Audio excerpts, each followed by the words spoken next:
예, 안녕하십니까. 책 읽는 자유인 채널을 운영하고 있는 이선입니다.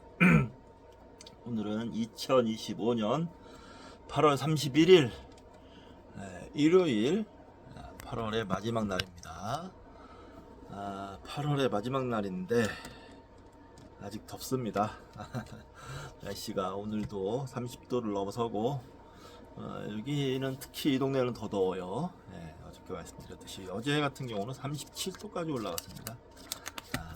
미치겠습니다 아주. 자, 저는 오늘 아침에 아무래도 휴일에는 평일날과 다르게 이 생활 사이클이 달라서 그런지 어제도 뭐 술 한잔하고 늦게 잤는데 한 1시 넘어서 잤는데 아유 아침에 또 좀 일찍 일어나 버렸어요. 일어나서 명상을 좀 하다가 명상도 잘 안 되고 그래서 게으름 좀 피우다가 밥 먹고 머리 싹 밀고 밥 먹고 수염도 싹 깎고 빨래하고 청소도 조금 하고 게으름 피우다가 자리에 앉았습니다. 좀 무기력해질 때가 있는데 그럴 때 참 힘들죠. 무기력해질 때가 참 힘든 것 같습니다. 제 특징입니다. 제가 우울증이 심해지면 아주 무기력해지거든요. 그럴 때 참 힘들어요. 빨리 기운 차리고 자기 해야 할 일을 하는 것이 제일 좋습니다. 자, 오늘 카이스 헤건의 코스모스 읽을 텐데요. 읽기 전에 책 한 권 또 시켜드리도록 하겠습니다. 식물의 정신세계, 피터 톰킨스, 크리스토퍼 버드 지음, 황금용, 황정민 옮김, 정신세계사 출판사에서 나왔습니다. 식물도 생각한다. 흥미롭죠? 식물도 생각을 한다니 어떤 생각을 할지 궁금합니다. 지은이는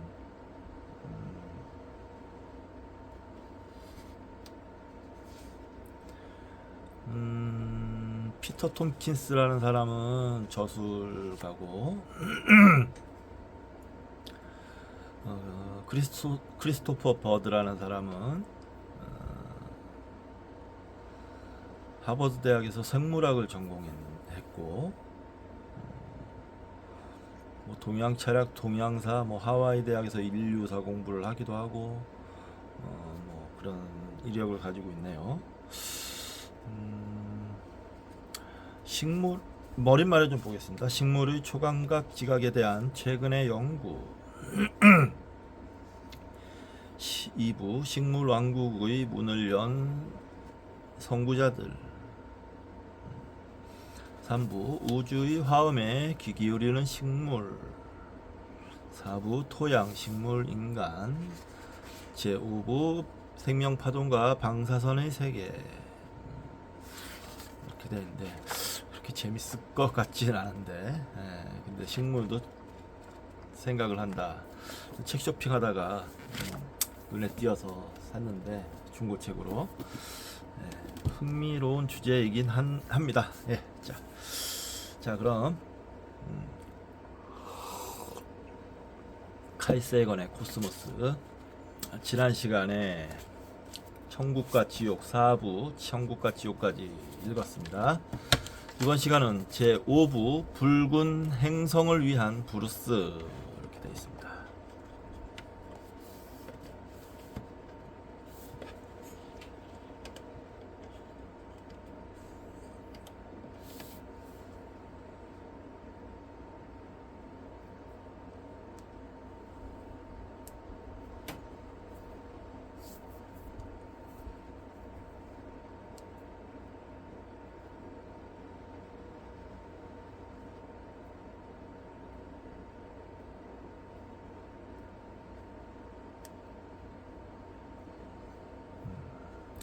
여기 사진이 화성에서 찍은 사진이 이렇게 있는데 사막 같은 곳에 바위들이 막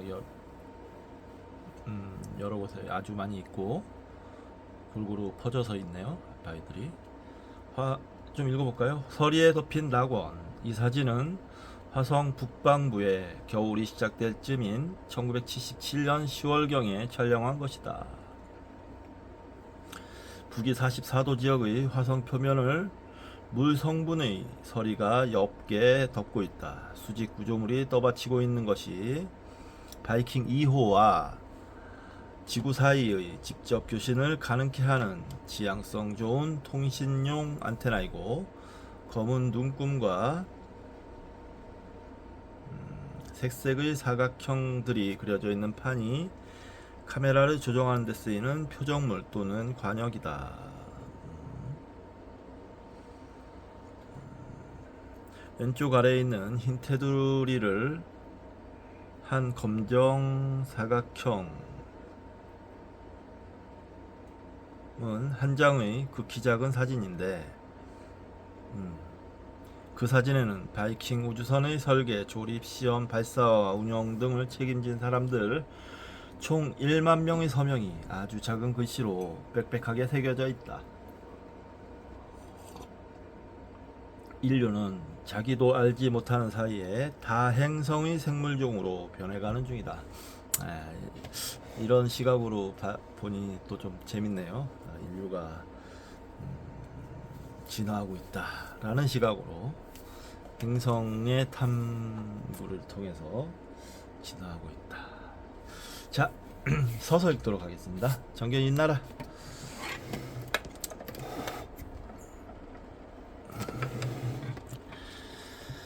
서서.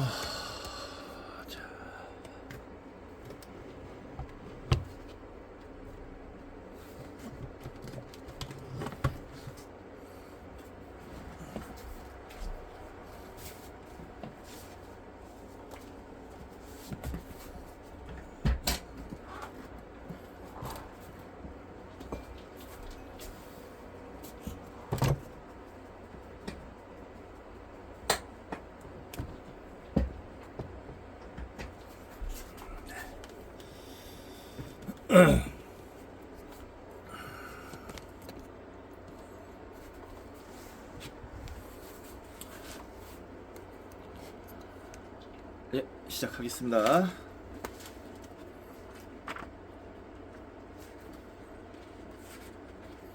(217쪽) 붉은 행성을 위한 브루스. 신들의 과수원들에서 그는 운하들을 감시한다. 수메르 신화 에누마 엘리시 기원전 2500년경. 우리의 지구가 다른 행성들처럼 태양 주위를 돌면서 빛을 받는 한 행성이라는 코페르니쿠스의 주장에 동조하는 사람이라면 나머지 행성들에도 지구에서와 같이 가재 도구뿐 아니라 거주민들이 있지 않을까 하는 공상을 때때로 해보지 않을 수 없을 것이다. 그렇지만 우리는 그런 곳에서 자연이 제멋대로 버려놓은 수많은 일들을 탐구해봤자 헛수고나 마찬가지라고 언제나 뻔한 결론을 내리게 마련이다. 그러나 얼마 전 내가 이 문제에 대해 다소 진지하게 생각해본 끝에, 가로 열고 그렇다고 해서 그 옛날의 위대한 분들보다 내가 더 뛰어나다고 간주해서가 아니라 그분들보다 훗날에 살게 되는 행운을 가졌을 뿐이라는 뜻에서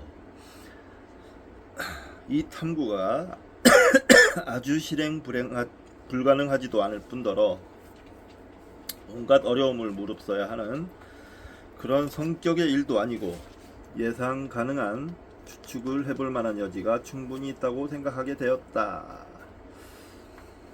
크리스티안 하위헌스, 천상계의 발견, 1690년경. 사람들이 눈의 기능을 크게 확장하여 지구와 같은 행성들을 볼 수 있는 날이 언젠가 우리 곁에 오고야 말 것이다. 크리스토퍼 렌, 그레샴 대학교에서 행한 취임사, 1657년.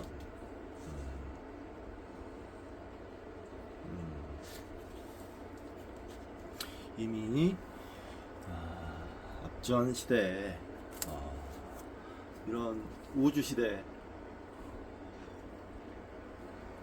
과학 시대에 우주과학 시대의 비전을 제시한 사람들이 있었네요. 오래전에 들은 이야기 하나가 생각난다. 한 저명한 신문의 발행인이 유명한 천문학자에게 전보를 쳤다고 한다.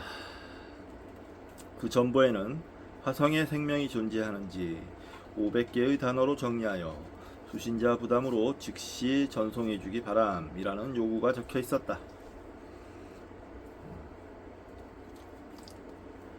그 천문학자는 시키는 대로 순순히 답을 보냈다. 아무도 모름, 아무도 모름, 아무도 모름 하는 식으로 그는 아무도 모름이라는 두 개의 단어를 정확히 250번 반복하는 식으로 답을 작성하여 보냈다. 해당 분야의 전문가가 이 정도로 철저하게 자신의 무지를 인정하고 또 강조했음에도 불구하고 그의 답에 귀를 기울인 사람은 아무도 없었다.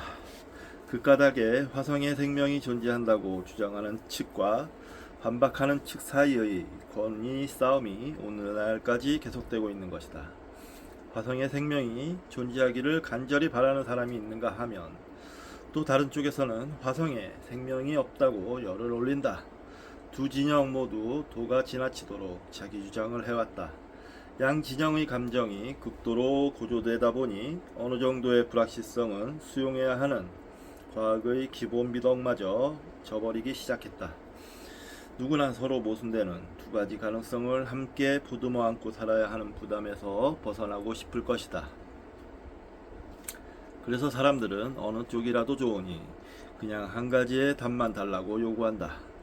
어떤 과학자들은 나중에 타당성이 극도로 희박하다고 밝혀진 증거들을 기반으로 해서 화성에 생명이 존재한다고 믿는다. 아니, 믿으려고 한다. 또 반대편의 과학자들은 생명의 특정 징후를 찾고자 했던 초기의 시험적 시도가 성공적이지 못했다거나 또는 그 실험의 결과가 불확실하다는 이유만으로 화성에 생명이 없다고 결론짓는다. 사정이 이 지경에 이르게 됐으니 붉은 행성을 위한 블루스는 여러 차례 반복 연주될 수밖에 없었던 것이다.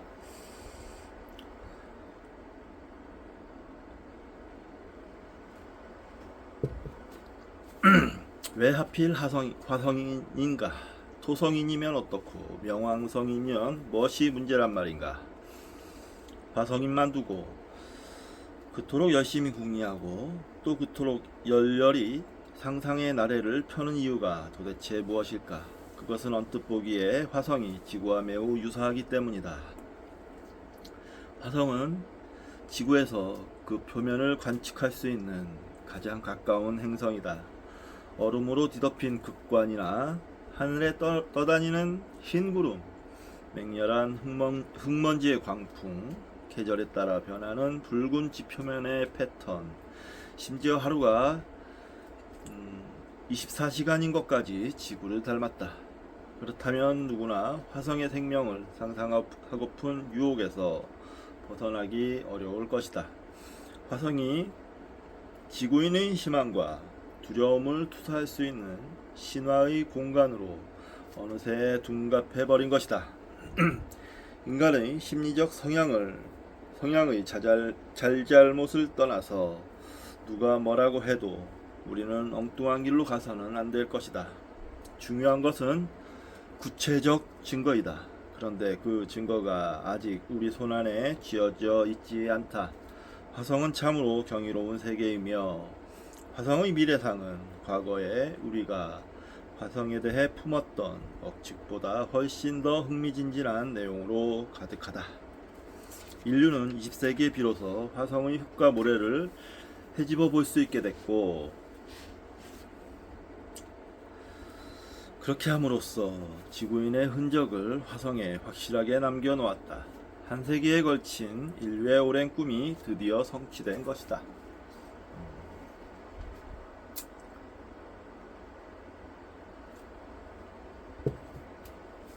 생각해보면 이제 공부도 했지 않습니까? 총균세도 그렇고 제3의 침팬지라든지 호모사피엔스 뭐 이런 책을 읽어보면 인류가 약 600만 년 전에 침팬지에서 분화해서 직립보행을 하고 돌을 사용하고 불을 피우고 금속을 사용하게 되고 하는 긴 여정을 지나서 얘는 화성에다가 우주선도 띄우고 일론 머스크 같은 사람은 화성에 이주해서 살겠다는 계획도 세우고 그런데 참 그렇게 생각하면 인류가 참 많이 변해왔네요. 네. 앞으로 어떻게 변할지 궁금해집니다. 과연 우리는 어디를 향해 가는지요? 네. 자, 인용입니다. 19세기 말까지만 해도 인간보다 더 뛰어나지만 인간처럼 결국은 죽을 수밖에 없는 운명을 지닌 어떤 지적 존재들이 이 세계를 치밀하고 상세하게 관찰하고 있다는 사실을 아무도 믿으려 하지 않았을 것이다. 말하자면 사람들이 삶의 여러 문제로 바쁘게 허둥대고 있는 동안에 마치 현미경으로 물방울 하나하나에서 헤엄치고 증식하는 작은 생물들을 우리가 자세히 관찰하듯이 우리들의 행동거지 하나하나를 누군가가 주의 깊게 꼼꼼히 연구하고 있다는 사실을 아무도 예상할 수 없었을 것이다. 자기 만족에 도취된 지구인들은 자신들이 세계를 지배한다는 확신에 차서 또 다른 지적 존재 따위는 안중에도 두지 않았다. 인간들은 그저 자질구레한 일상에 사로잡혀 이 지구상에서 복작거릴 뿐이다. 현미경 아래에서 곰지락거리는 집신벌레 같은 적충류들도 이 점에 있어서는 우리와 마찬가지일 게다. 우리는 우리에게 위협적인 존재가 될지도 모를 오래된 세계들이 우주 어딘가에 있으리라고는 상상하지 못했다. 서로 외계의 세상을 생각해 봤을지라도 그런 곳에는 생명이 존재할 수 없다고 치부해버리고는 했다. 여기서 지난 시절 우리의 습관적 사고방식을 한번 되돌아보는 것도 우리에게 유익할 것이다. 고작 생각한다는 게 화성인이 지구인보다 열등할 것이라는 근거 없는 믿음이었고, 그렇기 때문에 그들은 지구에서 파견될 선교사들을 감지덕지 환영할 것이라는 어처구니 없는 자기도취였다. 그러나 우주 심연 저 너머에서는 짐승과 우리 사이의 격차만큼이나 우리보다 뛰어나고 냉철한 지성을 갖춘 지적 존재들이 우리를 호시탐탐 노리면서 지구를 공격할 확고부동의 계획을 서서히 수립하고 있었다. 허버트 조지 웰스는 그의 1897년 작품인 우주전쟁의 첫 장을 이렇게 열고 있다. 웰스의 우주전쟁은 공상과학 소설의 전범으로 꼽히는 작품이다. 100년의 세월이 지난 오늘날에도 이 글은 우리에게 긴 여운으로 다가온다. 주 표시가 있습니다. 1938년 오션 웰스가 제작한 우주전쟁의 라디오 드라마에서는 화성인의 침공 대상이 원작의 영국에서 미국 동부로 바뀌었다. 당시 전쟁 발발 가능성에서 전전긍긍하던 수백만 명의 미국인들은 이 방송을 듣고 겁에 질린 나머지 화성인이 실제로 공격하고 있다고 믿기까지 했다. 그런 일이 있었다고 하더라고요. 퀸 노래 중에 라디오 가가라는 제 그 가사에 보면 그러니까 라디오 너는 우리에게 화성인이 침공했다는 것을 알려주기도 했지, 뭐 이런 내용도 있는데 실제로 있었던 일이라고 합니다. 이게 나중에 오보로 밝혀졌지만 실제로는 큰 혼란이 있었다 그래요. 그래서 그 시민 케인을 만든 감독이 그 감독이 아무튼 그 사건의 주범이라고 뭐 그런 얘기도 들었습니다. 우주전쟁이 그리고 이거 소설로도 그 영화로도 있잖아요. 영화 톰 크루즈가 조지가 주연했는데 그게 똑같은 내용이 이 소설과 같은 내용인지 그러니까 그 전체적인 스토리는 같지만 그 영화가 이 소설을 모티브로 한 건 맞지만 내용까지 완전히 같은지는 잘 모르겠습니다. 예. 지구 이외의 세상에 생명이 존재할지 모른다는 두려움과 같이 생명이 존재했으면 하는 희망이 인류의 전 역사를 관료했다.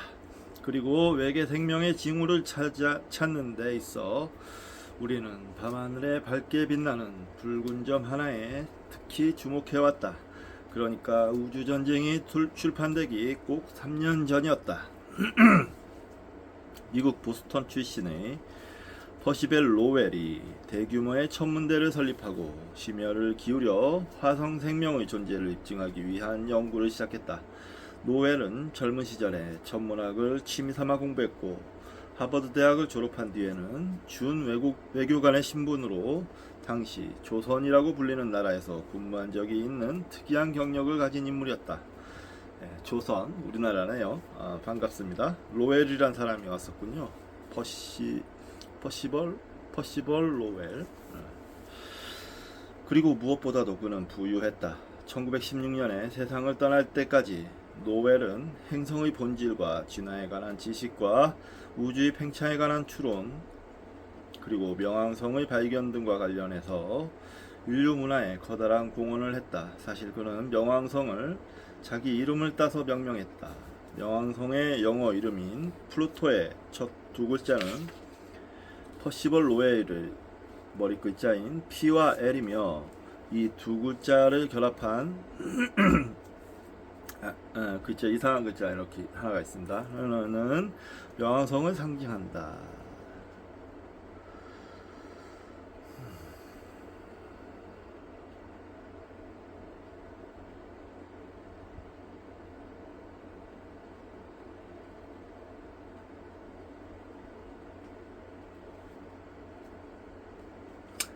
그러나 로웰의 전생에 걸친 최대의 관심사는 화성이었다. 1877년 이탈리아의 천문학자 조반니 스키아파렐리가 화성의 카날리에 관한 연구를 발표하자 로웰은 묘한 전율이 자신을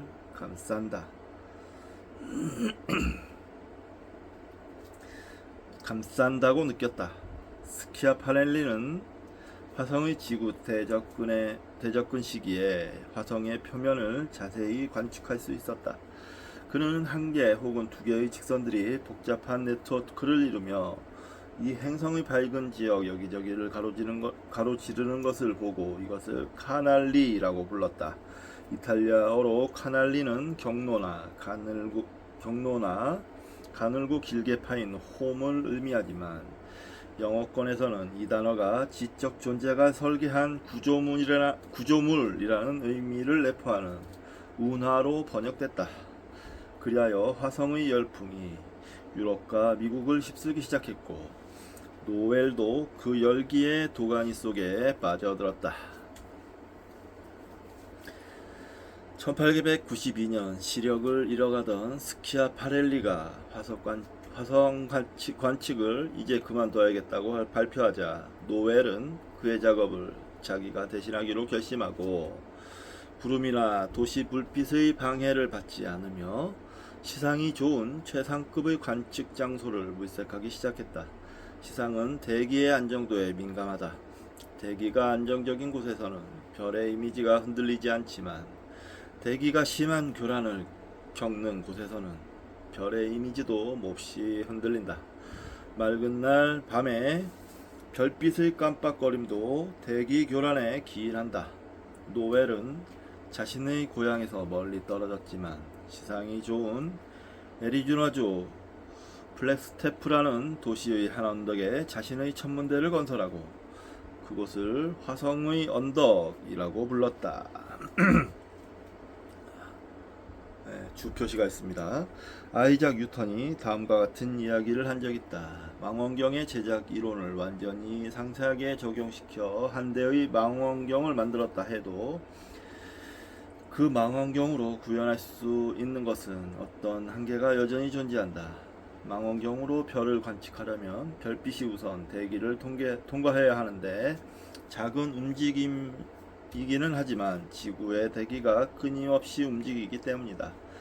이 문제의 유일한 해결책은 천문대 자리를 대기가 극도로 잔잔하고 조용한 곳에 잡는 것이다. 거대한 구름층 위로 솟아오른 높은 산의 정상이 바로 이러한 문제를 해결할 수 있는 장소일 것이다.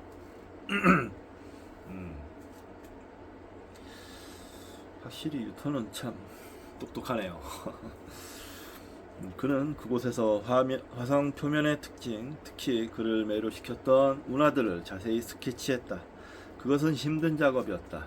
망원경 끝에 매달린 찬 새벽 공기와 여러 시간 동안 싸워야 했기 때문이다. 시상이 나빠지면 화성의 상이 흐려지거나 왜곡된다. 그럴 때는 모든 관측이 허사가 된다. 때로는 이미지가 안정되면서 행성의 특징들이 순간적으로 아주 선명하게 드러날 때가 있다. 이럴 때면 감히 볼 수 있도록 허락된 화성의 귀중한 모습을 머리에 잘 기억해서 종이에 정확하게 옮겨 그려야 한다. 진지한 천문학자라면 선입관은 잠시 한쪽에 밀어두고 열린 마음으로 화성의 경이로움을 기술해야 한다.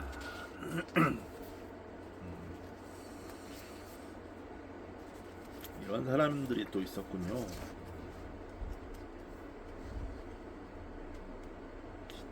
신기하네요. 자, 퍼시벌 로웰의 공책은 그가 보았다고 생각한 화성의 특징들로 빼곡하다. 밝고 어두운 지역들, 극관의 흔적, 운하들, 그리고 운하와 얽히고 설킨 행성 그 자체의 모습. 노웰은 자신이 보고 있는 그물 같은 것이 극관에서 녹아내린 물을 적도 지방에 사는 목마른 도시민들에게 수송해주는 거대한 종수로 시스템이라고 믿었다. 행성 전역에 걸쳐 관계시설이 돼 있는 이 행성에 지구인과 아주 다른, 그리고 더 오래되고 더 현명한 종족이 살고 있다고 믿었다. 그는 어두운 지역이 계절에 따라 변화하는 것은 식물의 성장과 쇠락 때문이라고 여겼다. 그는 화성이 지구와 아주 닮았다고 믿었다. 그러나 그의 믿음은 좀 지나친 데가 있었다.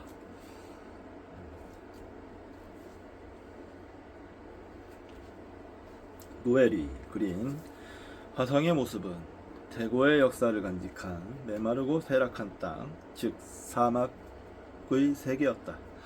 그렇지만 그 사막은 여전히 지구에서 보는 사막과 같은 것이었다. 노웰의 화성은 노웰 천문대가 있는 미국 남서부 지역의 특징과 많은 공통성을 보인다. 그는 화성의 기온이 약간 낮은 편이기는 하지만 그래도 영국 남부처럼 지낼 만한 정도일 것으로 상상했다. 화성의 대기가 비록 희박하지만 호흡하기에 충분하고 물이 전반적으로 귀하기는 하겠지만 운하망이 잘 짜여 있어서 생명 유지에 필요한 양을 화성 전역에 충분히 공급할 수 있다고 믿었던 것이다.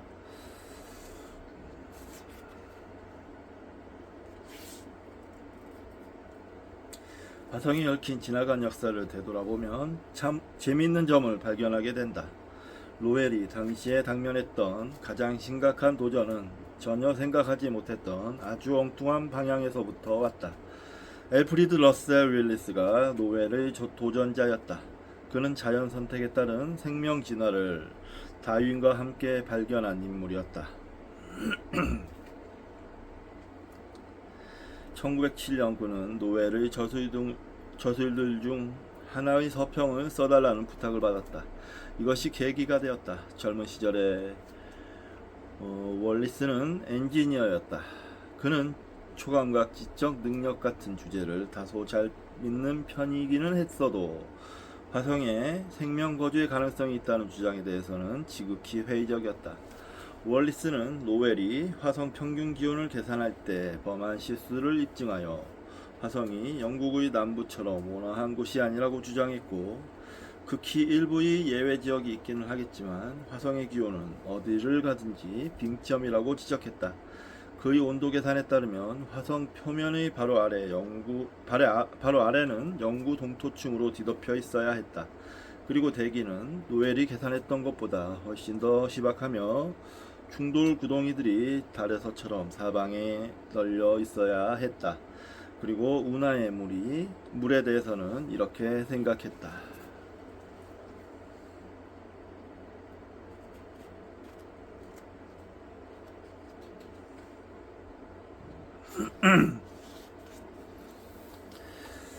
인용입니다. 잉여분의 물이 그렇게 부족한데 그것이 운하를 넘치도록 채우고 흐른다는 게 말이 되는가? 그것도 물을 로웰 씨 자신이 묘사한 바와 같이 끔찍한 여건의 사막지대를 가로질러서 구름 한 점 없이 쨍쨍한 하늘에 그대로 노출시킨 채로 한쪽 반구에서 적도 지대를 넘어 반대쪽 반구로 옮기겠다는 시도는 지적 존재가 아니라 광인 집단에서나 볼 수 있는 무모한 계획이다. 확실히 장담하건대 단 한 방울의 물도 남김없이 증발해버리거나 아니면 수원지에서 160km도 채 못 가서 땅에 완전히 스며들어 사라질 것이다.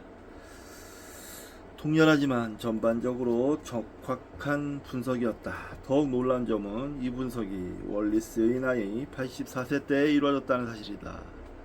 그의 결론은 화성에 생명이 존재할 가능성은 한마디로 0이라는 것이다. 이때 월리스가 생물이라고 한 것은 수문학을 잘하는 토목기술자를 지칭한 말이었다. 월리스는 미생물에 대해서는 가타부타 의견을 제시하지 않았다. 그럴 필요성을 느끼지 못했을 것이다. 이게 지금 목이 좀 잠겨가지고요. 차를 좀 한 잔 타오도록 하겠습니다. 잠시 쉬었다 하겠습니다.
계속 읽겠습니다. 월리스의 비판에도 불구하고 대중은 화성에 대한 노웰의 생각에 무게를 실어줬다. 다른 천문학자들이 노웰 천문대와 비견할 만한 관측 여건에서 노웰의 24인치 망원경과 같은 수준의 망원경으로 소위 화성의 운하에 관한 아무런 증거를 발견할 수 없었음에도 불구하고 노웰의 생각은 대중적 지지를 얻는데 아무런 문제가 없었다. 그의 주장에서는 창세기와 같은 태고의 신화적 분위기가 풍겼다. 이러한 인기에는 19세기가 거대한 운하의 건설을 포함한 공학기술이 경이적으로 발전하던 시기라는 점도 단단히 한몫을 했다. 1869년에 수에즈 운하가, 1893년에 고트린 운하가, 1914년에 파나마 운하가 완공됐다. 그리고 그때는 미국 내에서 오데호의 관문과 뉴욕주 북부의 바지선용 운하와 미국 남서부의 관계용 수로들이 많이 건설됐거나 건설 중이던 시기였다. 지구인들이 유럽과 미국에서 과연 그런 과업을 달성할 수 있다면 화성인이라고 해서 못할 법이 있을까? 그들이 우리보다 더 오래되고 현명한 종족이라면 우리는 붉은 행성에서 진행되는 건조화 현상에 용감하게 맞서서 지구에서보다 더한 노력을 기울이지 않겠는가?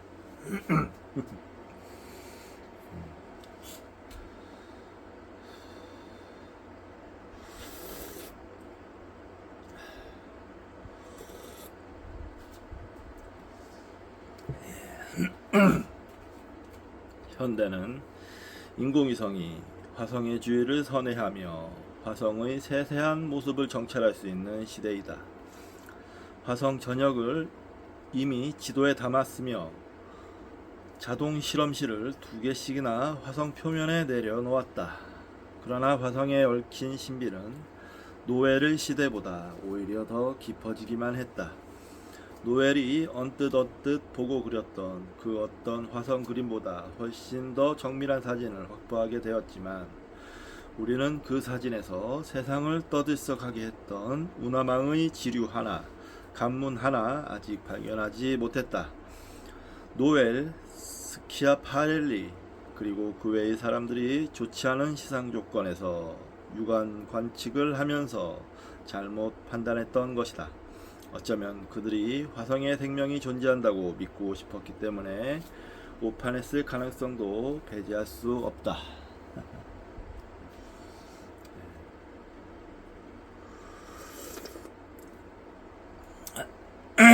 자기가 믿고 싶은 대로 봤다는 거죠.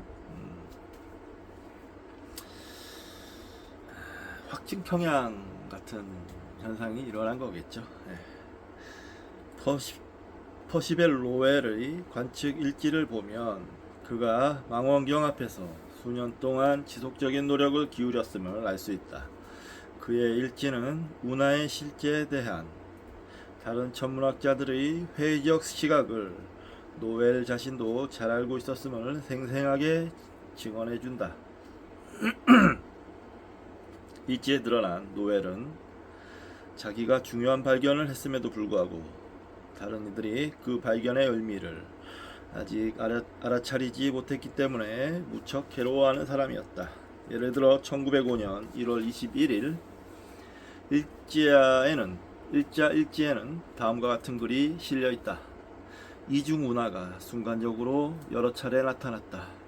운하의 실제가 확인됐다. 나는 노웰의 일지를 읽다가 그가 정말로 무언가를 본 것 같다는 편찮은 느낌이 분명하게 들었다. 하지만 대체 그는 무엇을 봤을까?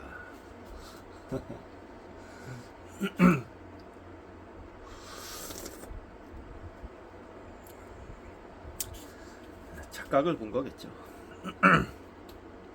나는 코넬 대학교의 폴 폭스와 함께 노웰이 만든 화성 지도를 메리너 9호에서 찍은 위성 사진들과 비교해 보았다. 위성 사진은 노웰의 24인치 지상 굴절 망원경보다 어떤 때에는 1000배나 탁월한 분해능을 보여준다. 그러나 그 사이에서 우리는 사실상 아무런 상관관계도 발견할 수가 없었다. 노엘의 눈은 화성 표면의 서로 연관되어 있지 않은 미세한 특징들을 이어붙여서 직선으로 착각했던 게 아니었다. 그의 운하들이 있어야 하는 곳에는 어두운 반점이나 연결된 운석공들조차 없었다. 그곳은 아무 특징도 없는 장소였다. 그렇다면 그는 어떻게 똑같은 운하들을, 그것도 몇 년씩이나 계속해서 그릴 수 있었을까? 뿐만 아니라 어떻게 다른 천문학자들도 똑같은 운하들을 그릴 수 있었을까? 그들 중의 어떤 이들은 자신이 운하를 본 다음에 노엘의 지도를 자세히 조사했다고 주장했다. 그리고 메리너 9호의 화상 탐사 계획의 가장 탁월한 성과 중 하나는 계절에 따라 변하는 가변적인 선들과 반점들의 발견이었다. 그중 많은 수가 충돌 구덩이의 벽과 연결돼 있다. 가변적 선과 반점의 출현은 바람에 날리는 먼지들 때문이었는데 그 구체적 모습은 계절풍에 따라 변했다. 그러나 그 선들에서는 운하의 특성을 찾아볼 수 없었고 또 노엘의 운하가 있다고 한 곳에 있지도 않았다. 어느 것도 지구에서 개별 운석공으로 보일 만큼 크지 않았다. 따라서 20세기의 초기 수십 년 동안만 존재했다가 우주선을 이용한 근접 탐사가 가능해지자마자 흔적도 없이 사라져버린 노엘의 운하와 아주 조금이라도 비슷한 지형의 특징이 화성에 실제로 있었을 가능성은 극히 희박하다고 하겠다.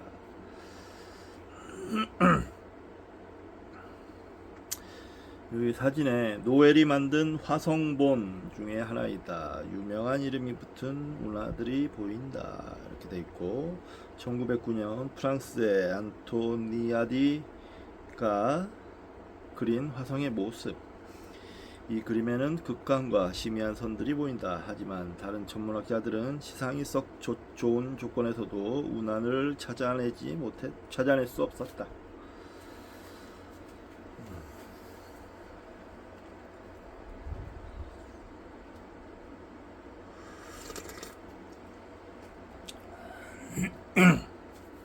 그럼 화성 운하의 정체는 좋지 않은 시상 조건에서 인간의 손과 눈과 뇌가 잘못 작동한 종합 결과인 듯 싶다. 착각이란 얘기죠. 최소한 일부 사람들의 경우에는 그렇다는 말이다. 노엘 당대와 그 후에도 똑같은 수준의 기기로 관측했던 많은 천문학자들 중에는 운하건 뭐건 간에 아무것도 볼 수 없다고 주장한 이들이 있었다. 하지만 이것은 포괄적인 설명이라고 할 수 없다. 나는 화성 운하에 얽힌 일부 핵심 문제들이 여전히 미해결로 남아있다는 의심이 자꾸 든다. 노엘은 운하의 규칙성이야말로 지성을 갖춘 존재의 설계에서 유래했다는 것의 의심할 수 없는 표시라고 항상 말했다. 이 말은 분명히 맞는 말이다. 문제는 그 지적 존재가 망원경의 어느 쪽 끝에 자리 잡고 있었느냐 하는 것이다.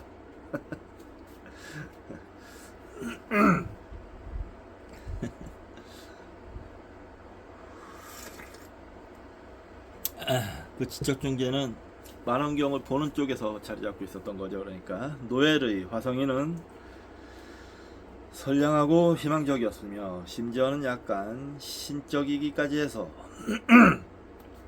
우주전쟁에서 H.G. 웰스와 오션 웰스가 보여준 사악하고 위협적인 존재와는 사뭇 달랐다. 이 서로 다른 두 아이디어는 일간신문의 일요 부록판과 공상과학 소설 등을 통해서 대중의 의식 속으로 잠입해 들어갔다. 나도 어린 시절에 에드거 라이스 버로스의 화성 소설을 숨을 죽여가며 열중해서 읽었다. 지금도 기억이 난다. 나는 버지니아주 상류층 출신의 모험가인 존 카터와 함께 바루숨으로 여행했다. 바루숨은 화성의 거주민들이 화성을 부르는 이름이었다. 나는 다리가 8개 달린 짐 나르는 짐승인 소트의 떼를 따라갔다. 헬륨 왕국의 공주인 아름다운 태자 도리스의 결혼 승낙도 얻어냈다. 키가 4m나 되는 타르스 아리스타르크스라는 이름의 초록색 전사와 나는 친구가 되었다. 첨탑이 솟은 바루숨의 도시들과 돔 모양의 양수장들 안에서, 그리고 닐러서티스와 네펜테스의 운하들의 실록이 우거진 뚝을 따라서 배회하기도 했다. 정말 존 카터와 함께 화성에 있는 헬륨 왕국으로 과감히 떠나보는 것이 가능한 일일까? 공상에서가 아니라 정말로 가는 것 말이다. 한여름밤 바루줌의 두 달, 가로열고 포보스와 데이모스의 빛으로 우리의 길을 밝히면서 하늘을 가로질러 의기충천한 과학 모험의 여행을 시도해 볼 수 있을까? 말로만 전해오는 문안을 포함해서 노엘의 모든 결론이 엉터리로 판명난다 할지라도 화성에 관한 그의 묘사에는 긍정적 측면이 많이 있다. 몇 세대에 걸쳐 나는 물론이고 수많은 8살 배기 어린이들에게 행성 탐험을 하나의 가능성으로 받아들이게 해주었고, 우리도 언젠가 화성으로 갈 수 있다는 상상과 확신을 심어주었다는 점에서 말이다. 존 카터는 화성에 가기 위하여 들판에서 양팔을 펴고 서서 자신의 소원을 간절히 빌었다. 결국 그는 그곳에 가게 되었다. 몇 시간씩이나 빈 들판에서 두 팔을 활짝 펴고 서서 화성이라고 믿었던 것을 향해 나를 거기에 데려다 달라고 애원했던 어린 시절의 기억이 내게도 있다. 그런데 그 방법은 전혀 성공적이지 못했으니 이제 뭔가 다른 방법을 찾아야 한다.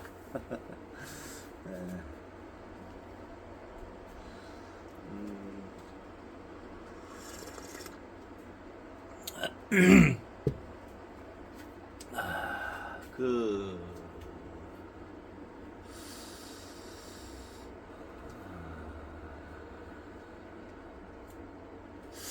화성에 지금 이주 계획이 있는데, 여러분들은 혹시 가고 싶으신가요? 화성에 이주할 수 있다면? 일론 머스크가 사람들을 모집해가지고 모집한 적이 있다고 하는데, 뭐 수십만 명이 몰렸다고 하던가, 많은 사람이 몰렸다 그러는데 저는 가기 싫습니다. 가봐야 눈에 뻔히 보이는 고생길이 열릴 텐데, 뭐하러 가겠습니까? 그냥 이 지구에서 편하게 사는 걸로 만족하겠습니다. 화성 가고 싶은 사람들만 가기로 하고, 뭐 그런 사람들에게 박수는 보냅니다. 잘 다녀오시기를, 아니면 잘 정착하시기를 바랍니다.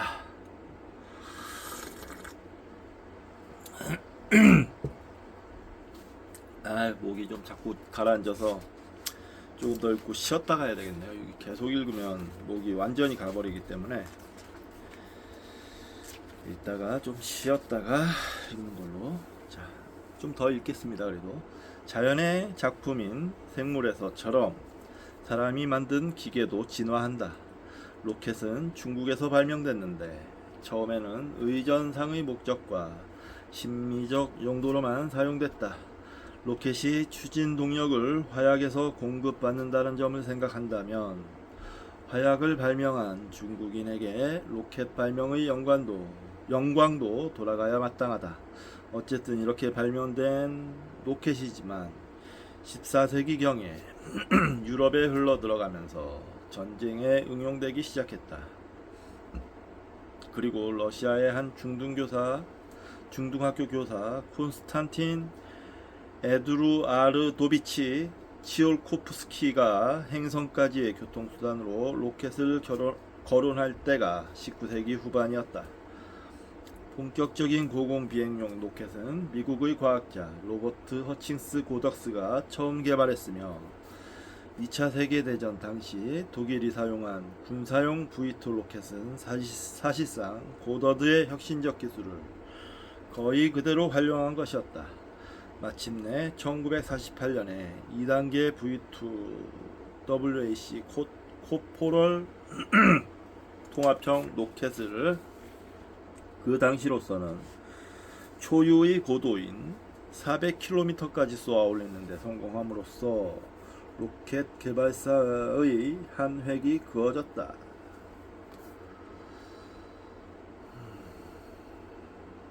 여기 그러면서 사진이 있는데요. 러시아의 로켓 과학 및 우주과학의 선구자 콘스탄틴 에두아르도비치 쥐올코프스키 1857년에서 1935년 그는 10세 때 성홍열로 기머거리가 됐다.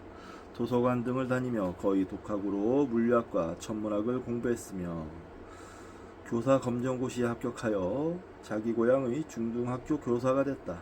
지올코프스키는 우주 항해학에 많은 공헌을 했고 인간이 다른 행성들의 환경을 재설계할 수 있게 되는 시대, 즉 행성의 지구화가 가능한 시대가 올 것이라고 일찍이 예견했다. 1896년 외계 지능과의 교신에 관한 책을 집필했고 또 1903년에는 다단계 액체 연료 로켓으로 지구 대기 바깥을 여행할 수 있는 방법에 관해 상세하게 기술했다. 그리고 또 사진이 있는데요. 실험 중인 33세의 고더드 고체 연료를 이용하는 소형 로켓과 강철제 연소관을 시험대에 붙이는 중이다.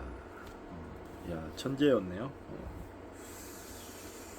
1950년대에 들어와서 로켓 개발의 주도권은 소련의 세르게이 코롤로프와 미국의 베르너 폰 브라운의 손에 쥐어 있었다. 그러다가 로켓이 대량 파괴 무기 운반체로서 각광받게 되면서 로켓 개발에 충분한 재정적 지원이 쏟아부어졌고 그 결과 로켓 공학은 엄청난 기술적 진전을 보게 되었다. 드디어 로켓에서 인공위성이 탄생했다. 그 후의 발전 속도는 눈부시게 빨랐다.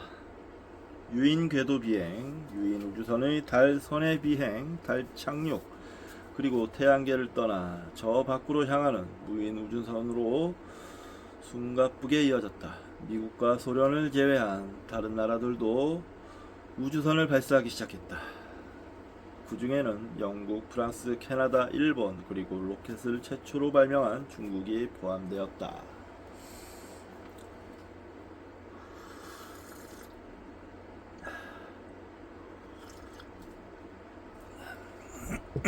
요즘 우주 개발에 중국이 아주 한창 투자를 가장 많이 하는 걸로 알고 있어요. 우주 개발에 대단합니다. 진짜 중국은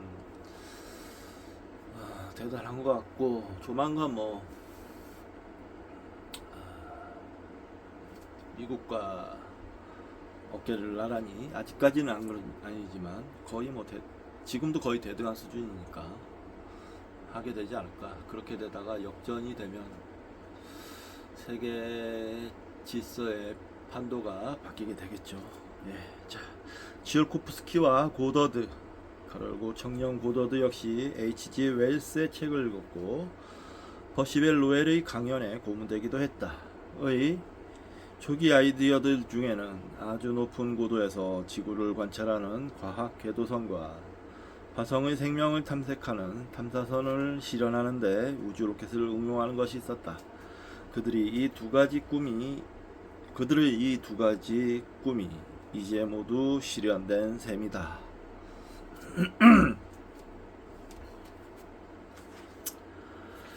당신이 낯선 행성에서 온 방문객으로서 아무런 선입관 없이 지구에 접근하고 있다고 상상해보자. 지구에 가까워질수록 지구에 대한 당신의 시계는 점점 향상될 것이다. 접근할수록 지상의 세세한 부분도 점점 더 잘 알아볼 수 있게 된다. 적정 거리에 이르면 당신은 이 행성에도 생명이 있을까 하는 의문을 당연히 갖게 될 것이다. 그렇다면 생명의 존재 여부를 언제부터 가늠할 수 있을까? 우선 지성을 가진 존재들이 살고 있다면 그들은 수 킬로미터의 규모에 걸쳐 현저한 대조를 보이는 요소들로 이루어진 공학적 구조물들을 만들어냈을 것이라고 예상할 수 있을 것이다. 그 다음에 당신은 자신이 타고 있는 우주선의 광학기기들이 가진 분해능을 알고 있으므로 선형 해상도가 킬로미터 단위를 식별할 수 있을 정도가 되려면 얼마나 가까이 접근해야 할지 분주하게 계산할 것이다. 바로 그 거리에서부터 당신은 지구를 아주 주의 깊게 내려다보기 시작할 것이다. 그렇지만 지구는 그 거리에서 거의 불모지와 같아 보일 것이다. 지성을 갖춘 생명의 존재 여부는 차치하고라도 워싱턴, 뉴욕, 보스턴, 모스크바, 런던, 파리, 베를린, 도쿄, 베이징과 같은 곳에서도 생명의 흔적이라고는 전혀 찾아볼 수 없을 것이란 말이다. 지구의 지성을 가진 생물이 분명 살고 있지만 우리 지구인들이 지형을 아직 그렇게 심하게 변화시키지는 않았기 때문이다. 지구 바깥에서 킬로미터 단위의 해상도로 관찰했을 때 두드러지게 나타나는 기하학적 형태의 구조물들을 아직 지구상에서 찾아보기 어렵다.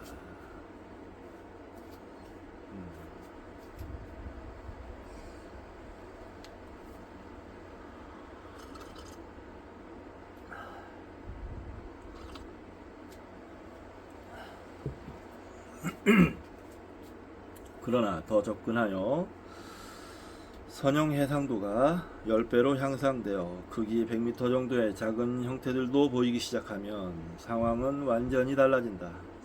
지구상의 많은 장소들이 갑자기 선명하게 드러나기 시작하면서 정사각형과 직사각형, 직선과 원의 복잡한 기하학적 형태들이 시야에 들어올 것이다. 이것들이야말로 지성을 가진 존재가 구축한 공학적 구조물인 것이다. 예를 들면 도로, 고속도로, 운하, 농장, 도심의 거리 같은 인공 구조물들 말이다.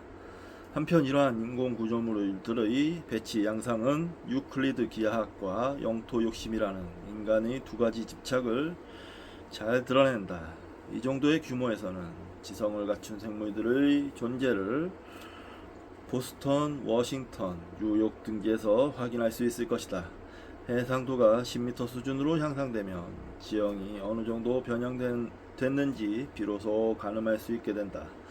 지형 구조에 인간이 초래한 변형의 양상이 뚜렷하게 드러나기 때문이다. 그동안 인간은 참으로 분주하게 살아왔던 것이다. 지금까지의 이야기는 낮에 찍은 사진을 기초로 한 분석이다. 그러나 해질녘이나 밤이 되면 완전히 다른 것들이 보이기 시작한다. 리비아와 페르시아만의 유정에서 솟구치는 화염, 일본 오징어잡이 선단의 유인 등이 방출하는 불빛, 불야성을 이룬 대도시의 조명 등도 보인다. 그리고 대낮에 1m 크기의 물체를 구분할 수 있을 정도로 해상도가 향상되면 개별 생물들이 처음으로 구별되어 인식되기 시작한다. 예를 들면 고래, 소, 홍학, 사람 등을 구체적으로 분간할 수 있게 된다. 지구상에 사는 지적 생물들은 자신이 만든 건축물의 기하학적 규칙성을 통해서 자신의 존재를 외계 방문객들에게 제일 먼저 드러낼 것이다. 만약 노엘의 운하망이 화성에 정말 존재했다면 지적 존재가 화성에 거주한다는 결론 역시 충분한 설득력을 얻었을 것이다. 운하망이 갖는 기하학적 규칙성이 표면 지형의 대대적 변형을 뜻하기 때문이다. 비록 화성 궤도 근처에서 찍은 사진일지라도 화성 생물의 존재를 설득력 있게 내비치려면 지구인들과 마찬가지로 그들도 화성의 표면을 대대적으로 바꿔놨어야 한다. 그 경우 체계적으로 구축된 운하망은 기술 문명의 존재를 쉽게 유추할 수 있게 해준다. 그러나 한두 가지의 불가사의한 특징을 제외하고는 무인 우주선이 가져다준 엄청난 양의 화성 표면에 관한 정보 그 어디에도 우리는 그런 징후를 찾아볼 수 없었다. 그렇다면 우리가 화성에서 기대할 수 있는 남은 가능성은 무엇일까? 대형 동식물이나 미생물만이 화성에 살아있다던가, 화성에서 생물이란 생물은 이미 모조리 멸종됐다던가, 예전이나 지금이나 화성은 항상 항시 생명이 없는 행성이라던가 하는 가능성들이 남아있다. 화성은 지구보다 태양에서 멀리 떨어져 있기 때문에 기온이 상당히 낮다. 희박한 대기는 주로 이산화탄소로 이루어져 있지만 질소 분자와 아르곤이 좀 있고 아주 소량의 수증기와 산소 그리고 오존이 존재한다. 오늘날 화성의 지표면에서 액체 상태의 물은 기대할 수 없는데 그 이유는 화성의 대기압이 너무 낮아서 찬물조차 급격히 증발해버리기 때문이다. 혹시 토양의 작은 구멍이나 모세관이 액체 상태의 물을 극소량 품고 있을지 모른다. 인간이 숨쉬기에는 산소의 양도 너무 부족하다. 오존의 함량도 적다 보니 살균력이 강한 태양의 자외선이 화성의 표면에까지 거침없이 도달한다. 과연 어떤 생물이 그런 환경에서 살아남을 수 있을까?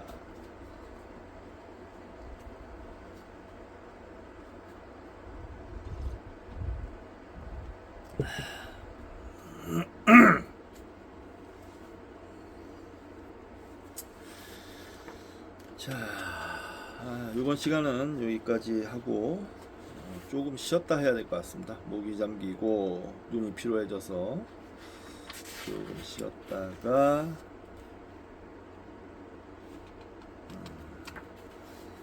이어서 읽도록 하겠습니다.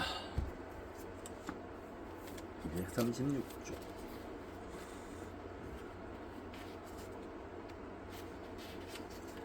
네. 자, 다음 시간에 뵙도록 하겠습니다.